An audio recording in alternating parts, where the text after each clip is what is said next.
sakya campur pamur paguyuban paring asma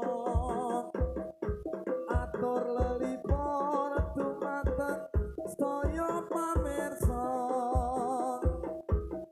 mugi saged mirsani